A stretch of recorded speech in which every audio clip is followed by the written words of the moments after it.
The TVWAN News is proudly brought to you by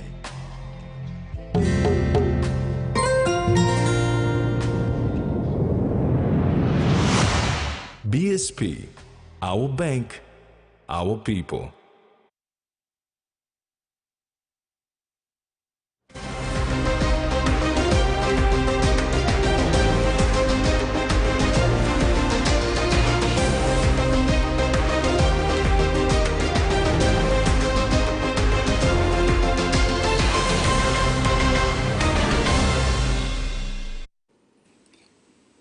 Hello and thanks for joining us for TV1 News. I'm Jemima Sugbat. And I'm Terry Longwood. Join me for sports later on in the bulletin.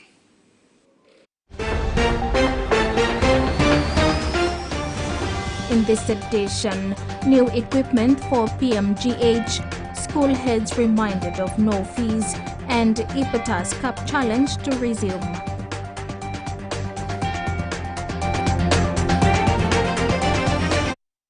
Since the closure of the Tolokuma mine in 2017, criminal activities increased at the mine site and neighboring villages. Police officers from Central Province had been deployed to the mine to assist guard dog security personnel providing security at the mine site. On January 19th, 5 police officers were deployed to the mine site. Policing in the area is challenging because of the geographical setting of the communities. After receiving a briefing from guard dog security, police met with villagers to conduct a law and order awareness, which included new laws and penalties. One in particular was the Dangerous Drug Act. After the awareness, locals directed them to the home of a known criminal in the area.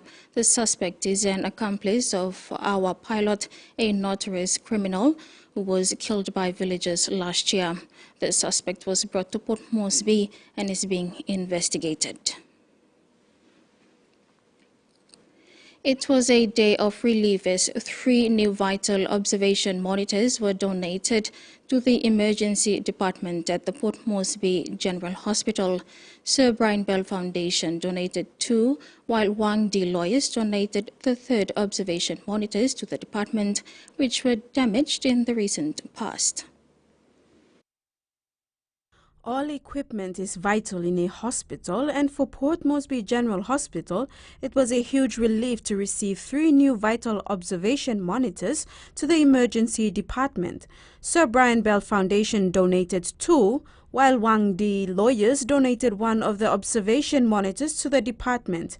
PMGH Director for Medical Services Dr. Connie Sobi acknowledged the donation, a blessing to both healthcare professionals and patients. The ongoing support from our partners, and today for these vital monitors, Sir Brian Bell Foundation has donated 2 of these machines, and the 3rd one is donated by Wang D Lawyers. So once again we are thankful for those 2 donors that have come forward. This is in response to our recent damage of vital equipment here in the emergency department. So once again we are grateful for the kind donation from these 2 organizations. And I can assure you that it will greatly assist the men and women, healthcare professionals providing the core business of patient care, particularly here at the emergency department going forward. So the vital observations monitors are able to do blood pressure recording, check saturation and heart rate. And we can do 12-lead ECG as well on the monitor, and we are able to measure what we call end-tidal CO2 and invasive blood pressure. St. John Ambulance Chief Medical Officer Dr. Mango Kendino explained that the vital observation monitor is used for blood pressure recording, saturation and heart rate checks. Jasmine Ero, TV1 News. Healthcare professionals as well as patients of the Port Moresby General Hospital are equally responsible for hospital equipment. Director for Medical Services Dr. Connie Sobi made a call to action due to the recent damage of equipment in the emergency department by a patient. The important point is for everyone, including the staff and for our clients, patients, to respect property. this is all in turn will help to care for our healthcare needs. So that's the main point that I'd like to stress here, is for every one of us to show diligence and care for this equipment. Public property in the hospital is everyone's business to protect. That our healthcare professionals' morale will be increased to do their work. We have to understand that the pressure of the immense number of patients that are coming is so huge, and so this kind of equipment will assist our healthcare workers in. Police in NCD and Central have reported that students are among those involved in consuming, selling and distributing marijuana. Police have apprehended these young offenders at bus stops, Bitalat markets and in the settlements. The records stated that within a week, more than 5 people are arrested for drug-related offences, either consuming, selling or being in possession of marijuana. NCD Metropolitan Superintendent Silva Sika said the ongoing city cleanup program led to a large number of arrests, as many have been selling marijuana under the pretext of selling bitalat in undesignated areas. Superintendent Sika said the removal of street vendors in public places will help stop the circulation of illegal drugs and alcohol among youths and students. The authority to name roads rests with the Minister for Works and Highways and will be exercised through the Department of Works and Highways until further notice. Secretary for Works and Highways, David Wera, clarified that the naming of national roads will be approved by the National Executive Council prior to publication in the National Gazette. Secretary for Works and Highways David Were, in a media statement, clarified that by virtue of the Marape administration's determination of titles and ministerial responsibilities, published in the Gazette number G690 of August 31st, 2022, the Minister for Works and Highways is responsible for all matters covered under the Road Management and Fund Act 2020, acting through the Department of Works and Highways. Were made this clarification in light of the recent controversy regarding a public road and noted public roads, the past attempts by individuals or organizations to name public roads without the proper consultations, endorsements and approvals. He said proposal for the naming or changing of the name of a national road shall be lodged with the Department of Works and Highways for processing and submission to the Minister through the Road Advisory Committee. I'm not here to go against anyone or correct anyone for naming of roads, but you know, those names, provincial governments and district authorities, city authorities can forward those names, so we take it through the process. Mr. Were pointed out that the Department of Works and Highways will accept naming proposals from provincial governments only for national roads that starts and ends within their jurisdiction. However, he said national roads that run through multiple provinces or regions may be proposed by the Road Advisory Committee and members of the NEC for NEC approval. It clearly outlines the process of road classification, renaming of roads. There is a clear process that there is outlined, and I think it's very, very important. All changes of road names proposed will be subjected to the public consultation period of 28 days, as required under Section 7 of the Act. The East New Britain First Team, comprising the 5 members of Parliament, have taken the initiative to address the increasing law and order issues by conducting awareness throughout the province. Governor Michael Marum, Gazelle MP, and Minister for Fisheries and Marine Resources Jalta Wong Homeo MP Elias Kapawore and Kokopo MP Ermas Tobining Jr. held the first awareness on Saturday, January 28, 2023 in Kokopo with a 3-kilometer walk for peace. Governor Marum said the increase in law and order problems in the province is alarming. Residents need to start caring about their home. He said the government has provided police with resources to curb the law and order situation. A police post will be established on the New Britain Highway, including a water police base in Kokopo. The total public debt outstanding at the end of June 2022 was more than 50,568,000 kina, an increase of over 2,198,000 kina from the March quarter of 2021.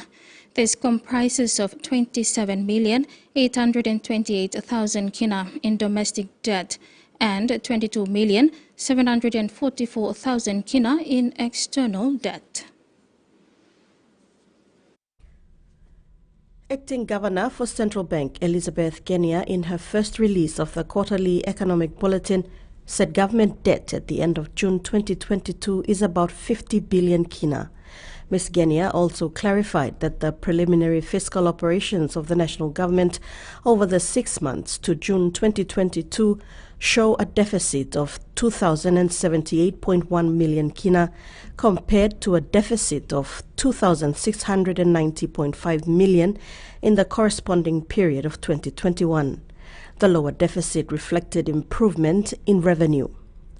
Total revenue and grants was 7,988.9 million kina over the 6 months to June 2022, 45.1% higher than in the corresponding period of 2021.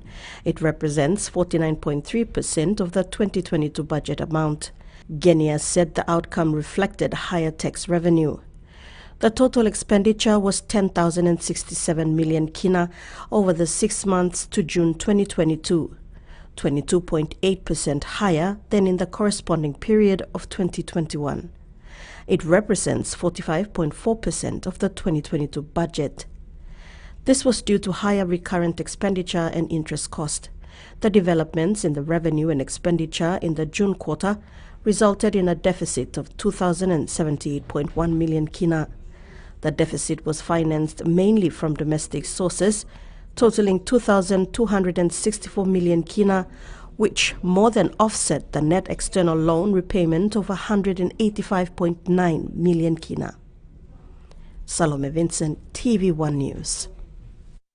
This is TV1 News. Among stories after the break, LaSalle Secondary welcomes first grade 11s and school heads given suspension warning by Education Secretary's office.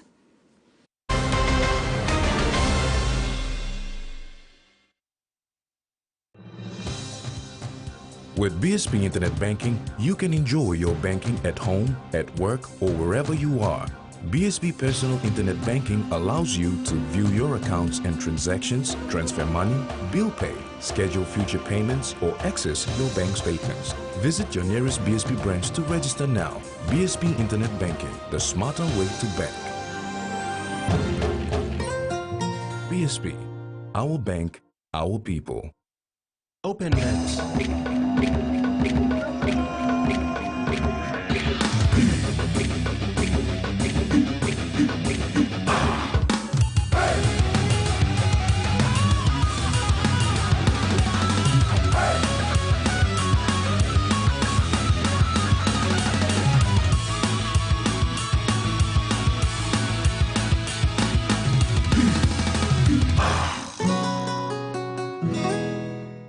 He says the best Hunters players come from his region. So does she. But there's one thing that brings everyone together. SB Lager. Bungum Yumi. Cheers to 70 years.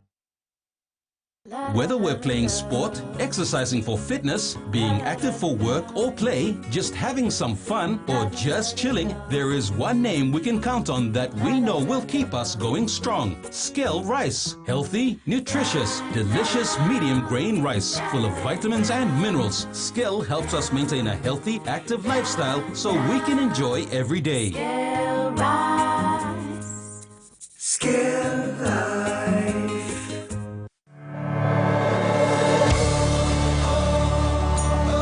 What does it mean to be a man of honor? Having the courage to stand up for what is right. Being a voice for the vulnerable. The Man of Honor campaign aims to recognize ordinary men doing extraordinary things in their communities and helping to create opportunities to make the world a better place. Do you know a man of honor? Nominate him today. Visit the Digicel Foundation website and social media platforms for more information. Nominations close on February 3rd, 2023.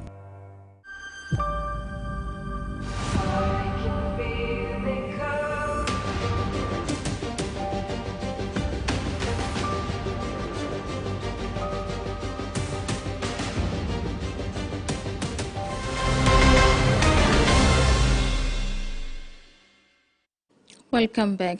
Secretary for Education Dr. Uke Kombra issued a circular reminding provincial education advisors, district education officers, school inspectors and school heads that school heads found to be collecting school fees or project fees will be charged and suspended from payroll.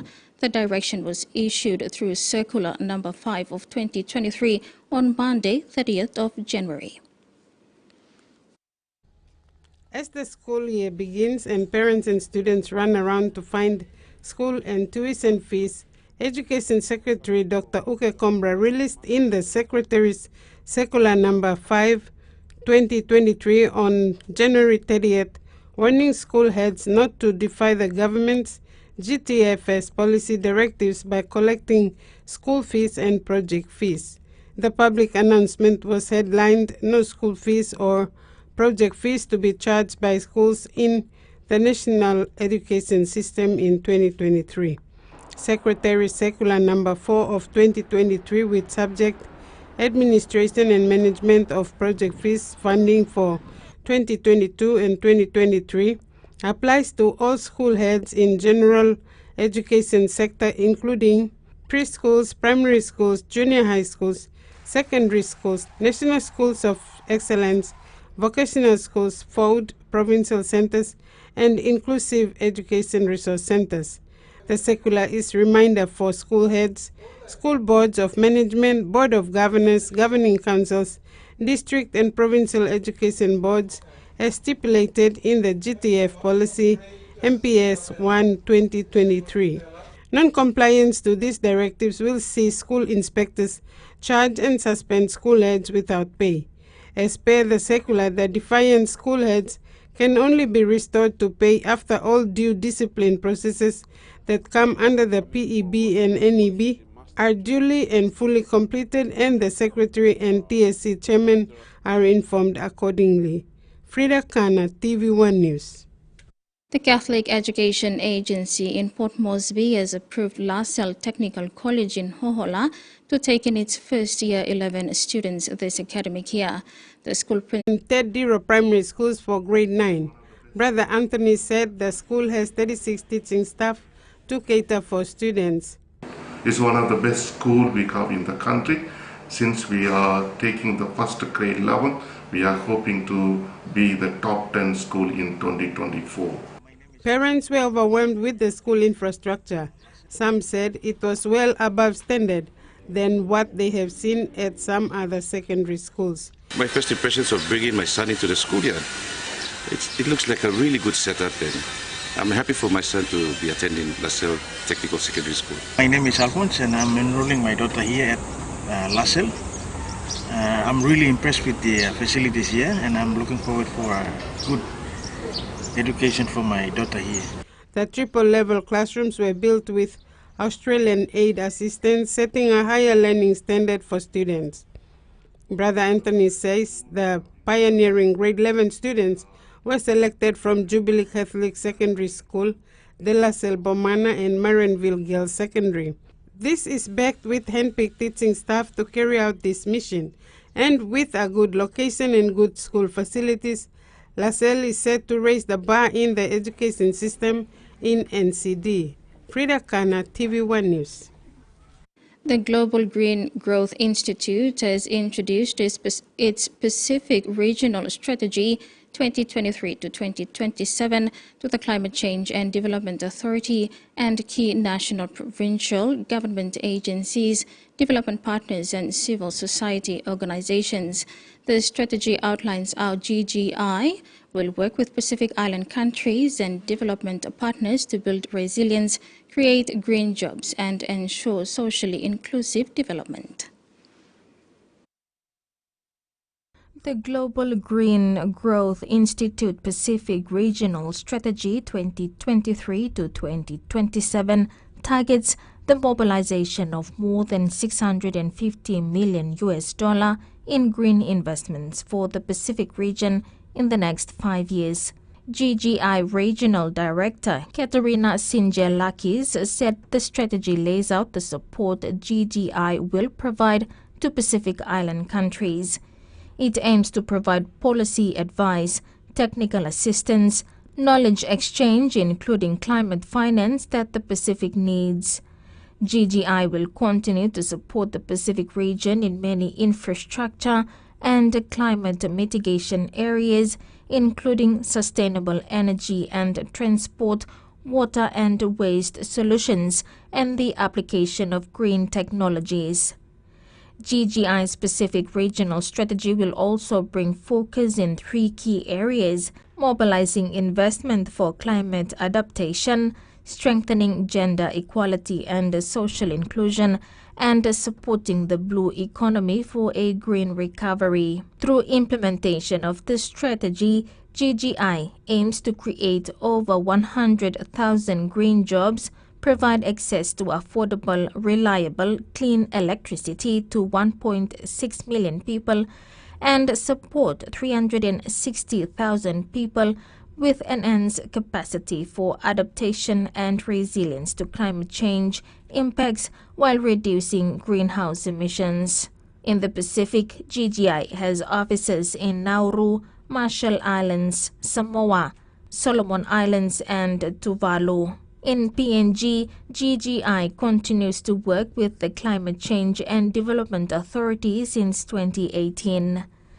Since then, GGI has implemented projects worth an estimated $6 million, mobilized over $15 million for green and climate investments, and developed a project pipeline of more than $100 million to support the government of PNG progress its national development goals and national adaptation, mitigation and climate resilience green growth priorities. The National Maritime Safety Authority is conducting its special back-to-school Operation Overload this week. The 2-week operation is a follow-up exercise in conjunction with the Provincial Small Craft Administration and Water Police. The back-to-school Operation Overload is comprised of 29 Maritime Safety Authority officers covering 6 maritime provinces, including East Sepik, Medang, Morobe, East and West New Britain. NMSA will also focus on verification compliance of the small crafts with requirements of the safety equipment indicated in the Small Craft Act. The exercise will have officers conduct safety awareness and distribute the safety checklist to all boat operators and owners as a heads up.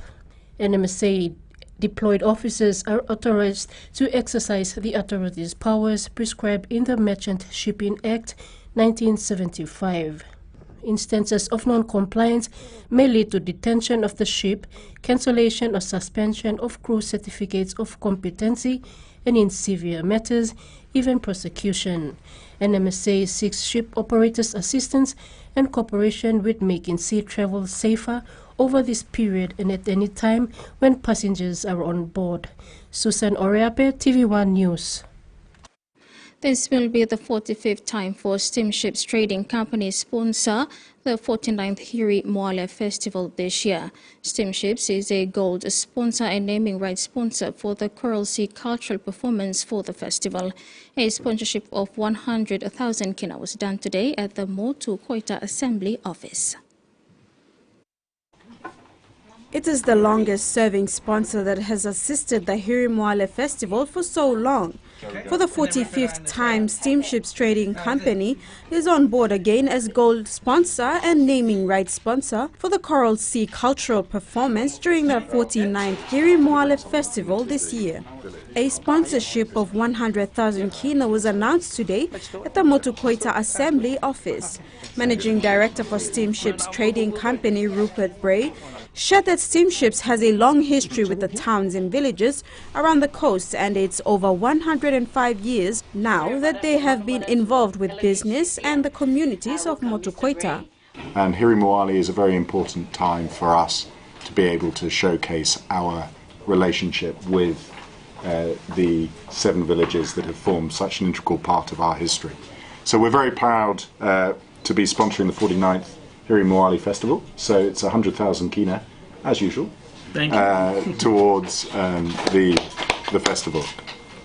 So what we like so much about this is that this highly anticipated event helps celebrate everything that is wonderful about the Hiri Moale, the trade, the festival, the legacy of seafaring. Bray has experienced the Lagatoi rides for 2 years and is looking forward for another experience. Chairman for Motu Koita Assembly and acting NCD Governor, Daddy Toka Jr., acknowledged the continuous support of steamships. We acknowledge that, and it just shows what kind of relationship or partnership that steamships has had with the Motu Koita people. Not just through other aspects of their business, as he mentioned earlier on with employment, but with supporting activities that we do, and Hiri Moale Festival is just one of them. So thank you very much, Steamships. Jasmine Nero, TVWAN News. Now that Steamships Trading Company is sponsoring the 49th Hiri Moale Festival for the 45th time, this means a job opportunity for the Hiri Hane Namo contestants. And this year, as well as the 100,000, we will once again offer employment to all 10 contestants. We have 2 of last year's who are working still with us in full-time employment, and it's been a pleasure having the contestants come in, get some work experience, and then hopefully give them some more skills to go on to do whatever they want to do, whether that's with steamships or elsewhere. Daga coffee will be highlighted predominantly in the Daga Nu Coffee Cultural Show at Guiroro, Daga Local Level Government, Rabaraba District this August.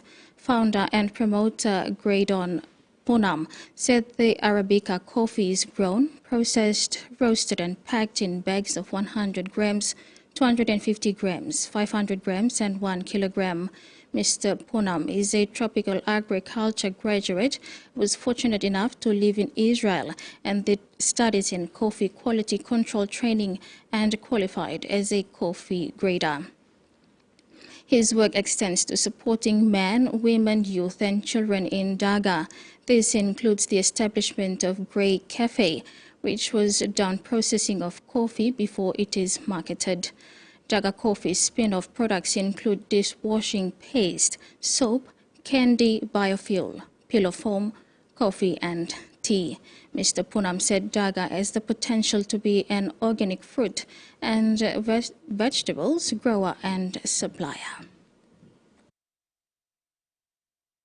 TV1 News continues when we return. Stay with us.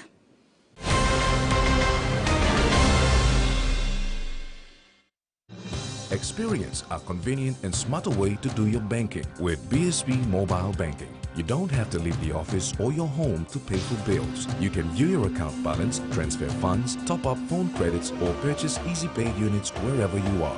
Visit your BSB branch today to register now for BSB Mobile Banking. BSB Mobile Banking, the smarter way to bank. BSB, our bank, our people. He says the best Hunters players come from his region. So does she. But there's one thing that brings everyone together. SB Lager, Bongum Yumi. Cheers to 70 years. When you're spending time with family, when you've got a big day ahead, when you have given it all you've got, when you're putting on a feast, that's when you want the best. That's when you want flame rice. New flame rice. Win him, Olgeta.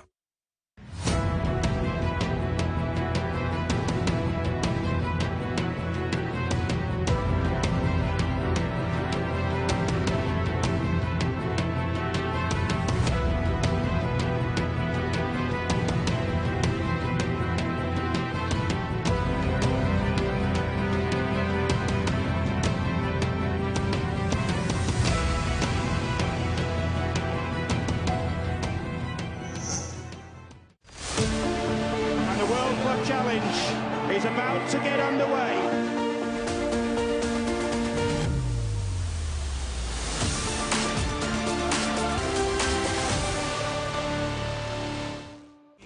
I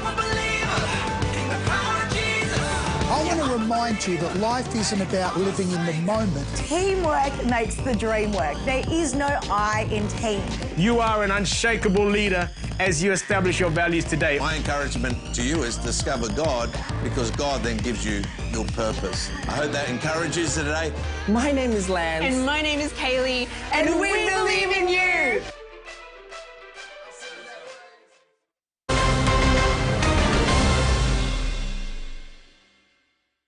Welcome back. Transparency International PNG has released the results of the 2022 Corruption Perceptions Index. The 2022 Corruption Perceptions Index scored PNG a low 30 out of 100, highlighting the need to take serious action to address corruption. The Corruption Perception Index is a survey that scores countries around the world based on the perceptions of public sector corruption. The scores reflect the views of experts and surveys from business people. TIPNG Board Chairman Peter Aiti, while presenting PNG's CPI for 2022, announced that PNG scored 30 out of 100, a point down from 2021's CPI score of 31 out of 100. That tool becomes a benchmark for us that we can learn in order for us to improve this score. He has expressed concern at the government to take immediate and serious action to address corruption. When we think about corruption and the presence of corruption in the electoral process itself, and how that allowed these types of violent conflicts to occur in our country, and as a result, that's what we get, conflict, and no peace, and obviously a security issue that our agencies have to deal with. So why are you thinking in terms of corruption as an act, but also in terms of its implication and its effect on our communities and society? TIPNG and Independent Commission Against Corruption have collaboratively called on the government, public service and the private sector to rise up against corruption. Meanwhile, TIPNG Board Chair Peter Aiti said following the 2023 elections, TIPNG has recommended 4 core areas of focus which will have the potential to drastically reduce the impact of corruption in the country. Area that we want to do some work in is the Freedom of Information Act and the work done by the Department of Communications, our good secretary, Mr. Stephen Matano, who's doing some wonderful work in just opening up the work of government. So you've got public information, government information online. And so this is about providing access to the public in terms of information, public information, what should be their right to know.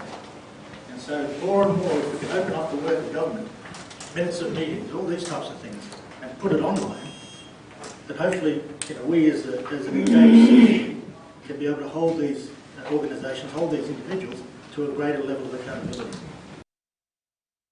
In news overseas, South Australian students will begin returning to school tomorrow, but for many, the first day of school will also be the first without their mobile phone.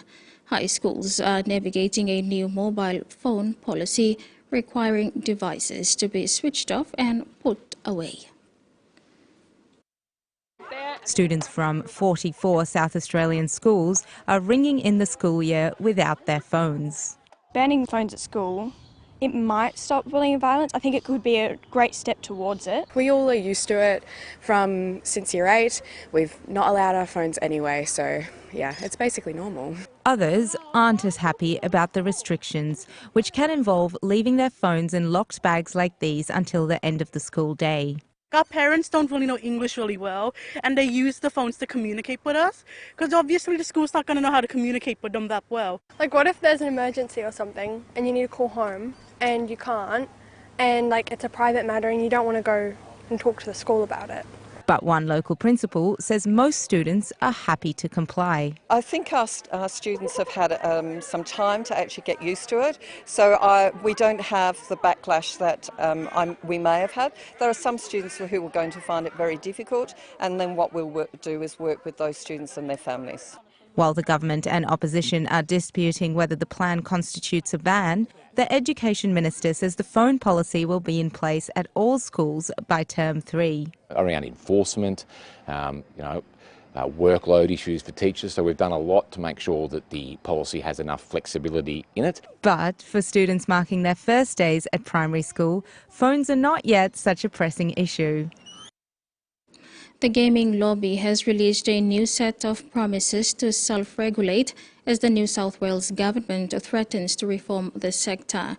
Clubs New South Wales says from July it will send staff to check on gamblers every 3 hours and ban parents who leave kids in their car to play the pokies. Reform has become an election issue, but the industry wants to reform itself. It is going to be more effective than anything that a government could do. Under a new code of conduct, club staff would check on gamblers every 3 hours and allow relatives to suggest bans. Clubs would also exclude parents who leave their child in the car to play the pokies. You would have thought that this would already be the case, but if it's not, I welcome any move from clubs to make that change. Clubs will also let problem gamblers ban themselves, but they first suggested it in 2000 and it hasn't worked. It's so hard to identify a person who comes in breach of their exclusion. There are so many people who walk into our clubs every single day. Clubs are now promising to track banned patrons with facial recognition.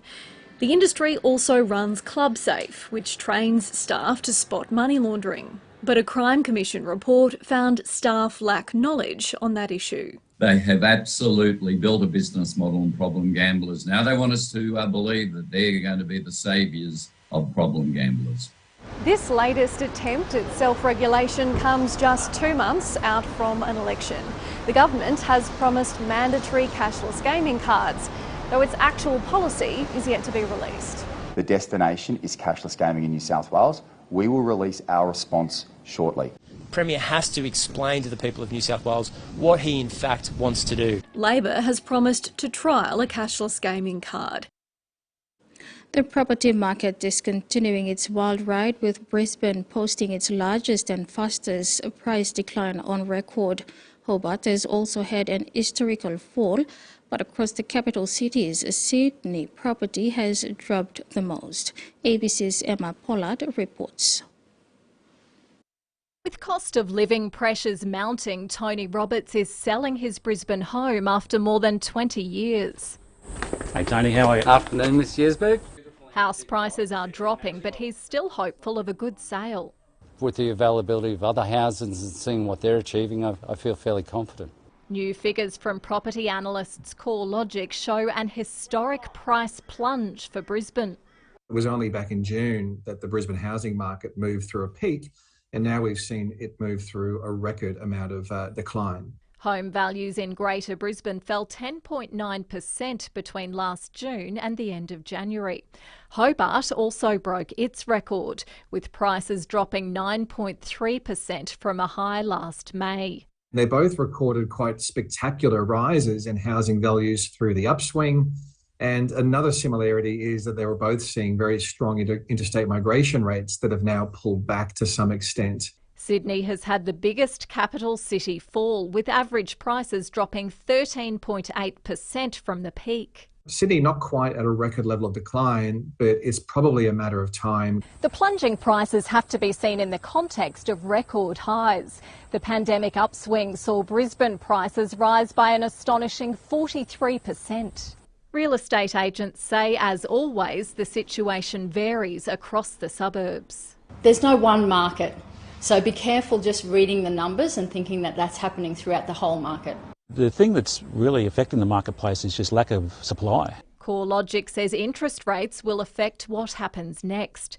The Reserve Bank is widely expected to announce another hike next Tuesday.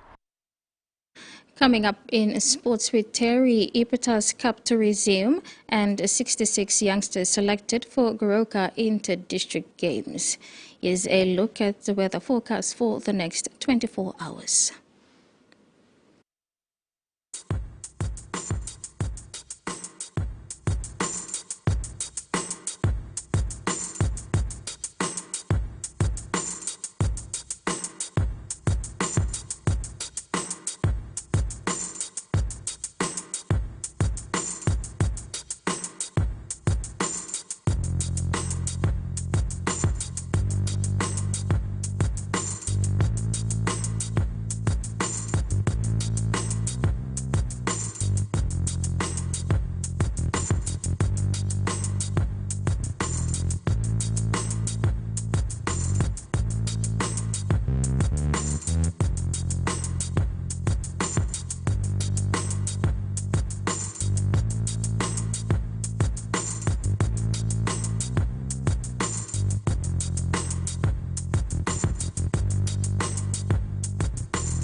Never miss a moment.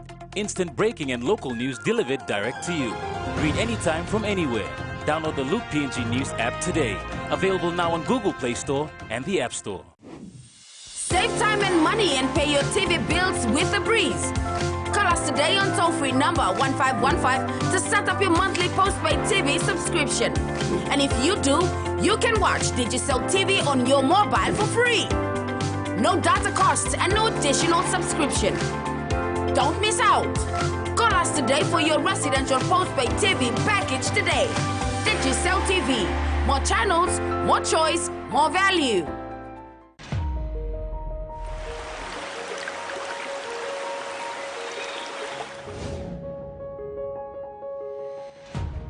I want you to win somebody's heart.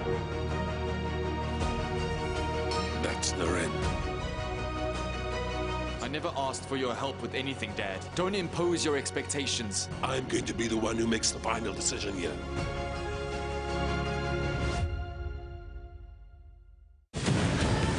Get ready. This is the greatest thing I've ever seen in my entire life! For more. LOL. Knockouts. We don't award points for style, but I think we should. ROFL.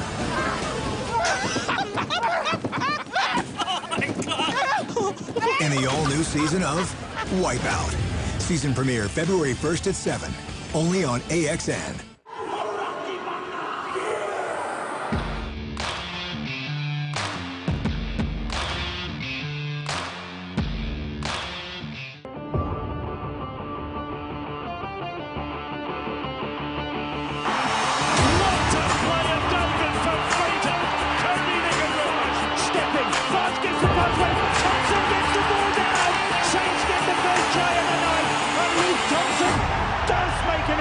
attention.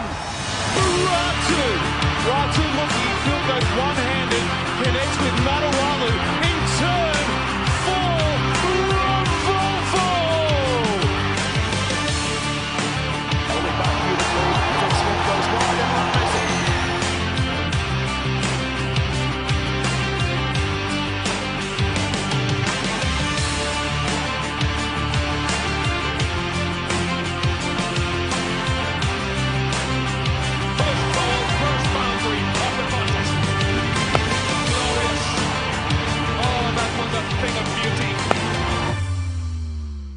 All aboard the Amazing Race Charter!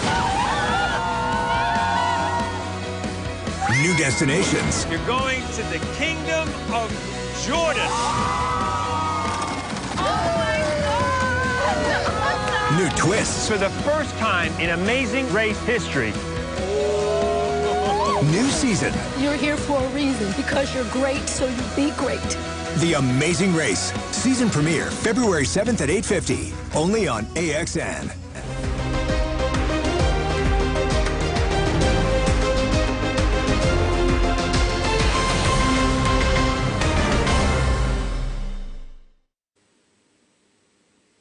Hello again, and thanks for staying with us on TVWAN News. In sports, the delayed Coca-Cola Ipitos Cup Challenge for 2022 is set to resume next week and will feature 32 teams that qualified for playoffs before competition was suspended last year due to COVID-19. The games will commence with 16 of the Western End before they move to the Eastern End leg of the finals. The 2022 edition of the annual Coca-Cola Ipitos Cup Challenge celebrates its 20th anniversary of uninterrupted rugby league games since 2002, making it the biggest and longest off-season rugby league competition in the country. With the finals now set to start next week, CCIC manager Sam Coy announced to the media the commencement of games and venues and the number of teams that have qualified for the finals. We're just doing this formal media announcement now to inform all the teams and I think the public that the games will start and will commence starting next week with the Western End finals, which involves all the teams from the Highlands region that we have. So the first 16 will play off next weekend at the Kimil and Minch Rugby League grounds as well. We'll be using both fields with because of the number of teams. Coy said the finals will kick off with the first 16 teams from the Western End who will go through the elimination process. It will feature Western Highlands, Hela, Southern Highlands and Enga, while the Eastern End leg will have teams from Jiwaka, Morobe, Kainentu, Ramu and Eastern Highlands. Rules there'll be a different set of rules now, especially with the players and players that are available and players that are eligible to play as well. So we'll be changing all our rules to cater for the teams. We're supposed to have it last year, which we didn't have, so players would have changed and teams won't have the same number of players. So we are opening up relaxing our rules again to cater for the teams this year. Coy said they will confirm the dates and venues for the semis and finals after they complete the Western End and Eastern End finals and confirm the final top 4 playoff for the big cup decider in the 2022 edition. Finals, grand final, we still have yet to confirm our venue, but we'll be advising as soon as we complete we'll know after we complete the Western End. Because we'll have the Eastern End, we're still planning Eastern End, we're trying to have it in LA, at the Lay Rugby League, but if we can, if we are able to have it up at the volume station, we wouldn't mind taking one of our finals up there to make use of the new stadium, but we're still in discussions with them.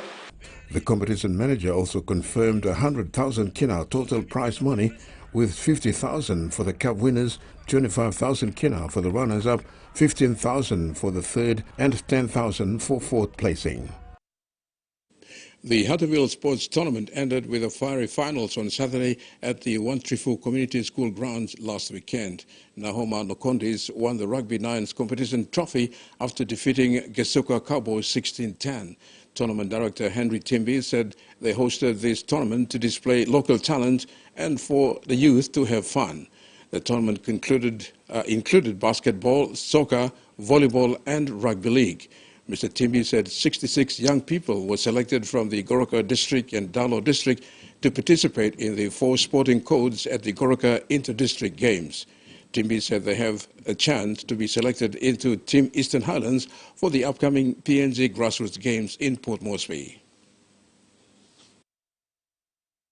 Lanky Port Moresby Vipers Academy prodigy Jimmy Gisua is sure to make his mark in the country's premier national rugby league competition, the DDSL Cup, this year, if he makes the final Vipers 25-man squad. While studying in Brisbane, Australia, Jimmy played mostly schoolboys rugby until he was spotted by former PNG Hunters and Kumul coach Michael Marum playing in the Queensland PNG Kokomos tournament. Meeting face-to-face for the first time with Pioneer Hunters coach and Kumul mentor Michael Marum at the Kokomos Nines tournament in Brisbane was the turning point for the young Lanky Medang native. Jimmy Gisua, now in his early 20s and hails from Bogia, Medang province, possesses a lot of attributes to that of the late Kato Otio. He stands 190 centimeters tall and weighs 108 kg with a humble and friendly outgoing personality. By his physical appearance and his persona, Jimmy is a gentle giant who is ready to step up the Vipers' rank this season after making an impression with the Vipers Academy, winning the inaugural Southern Super League Grand Final last year. I was previously a rugby union player, came up through the ranks. I went to Naji College. As I came up through the ranks, I played Western Bulldogs with the Western Bulldogs down in Brisbane in 2015 and 16. And then I decided to switch. I actually initially went through the under-20s cookbooks as well to Fiji, and then I initially decided to switch codes. Jimmy said when he started playing rugby sevens, he played on the edges because of his athleticism and the speed and power he uses to mesmerize his opponents. Highlights of his early days in rugby included his selection into the junior Pukpuk's under-20 side to tour Fiji and playing for the Western Bulldogs while studying at the Naji Boys College in Brisbane between 2015 and 2016. So Hunters is definitely in the picture for me. I'm looking forward. Initially, my long-term goal would be to make the Hunters eventually, hopefully, by the end of this year. While playing at the Queensland PNG Kokomos Annual League Nines Talents in Brisbane, Jimmy's form caught the eyes of former Kumul greats in Michael Marum and John Wilshire. With his great work ethics, his size and the speed and the lower and upper body strength. Initially, when I was playing nines down for the Kokomo Nines, I think Michael Marum and John Wilshire came to watch one of my games and they were like, oh, you should make the switch over to league. We probably need the height as well too in the Kumu, yeah. So I was like, yeah, why not? I'll just give it a shot. Now in the Vipers squad, Jimmy has set some personal goals, both short and long term. Making the Hunters would be his next goal. He's got to balance work and rugby, which is a bit of a challenge, but managing well so far. The Araba Coast Rugby League Nines Junior Tournament is a development pathway program introduced by prominent league administrator Chris Inara. The program caters for under-16, under-18 and under-20 boys from host village Pelagai, Paramana, Maopa, Gaivakala and Egonauna that recently participated in a 4-day tournament which was hailed a great success. Arama Coast Rugby League Nines Junior Tournament will run under strict rules and regulations to make sure there's no cheating. League Administrator Chris Enara said the under-16, 18 and 20 were all informed to provide birth certificates or NID cards as evidence of their dates of birth. Without birth certificate or NID cards, players will not be allowed to play in the division of their choice. Enara said in the recent times they have experienced cheating in players' age, which is unfair and not in the best interest of the game and fair play. He said they will continue to monitor, control, and manage it so the system benefits all the players, parents, and stakeholders. The administrator said this is the missing link in bottom-up planning to develop, groom, and upskill the youngsters to become quality players. NRA, a former player, coach, and mentor with the support from Abau MP Sepuka Temu, committed funds for this event since its inception for some 10 years. Susan Oriape, TV1 Sports. And that ends the sports segment for now. Back to you, Jemima. Thanks, Terry. Before we go, remember to apply the following simple measures to prevent transmission of the coronavirus. Regularly wash your hands with soap and water, cough or sneeze into your elbow, and exercise social distancing. If you are feeling sick, please stay at home. You can also call the COVID-19 hotline number for more information or assistance. Thanks for watching. Bye for now. Bye.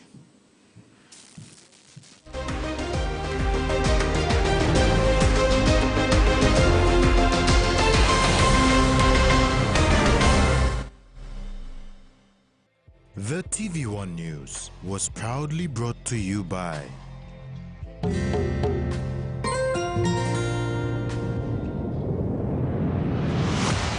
BSP, our bank, our people.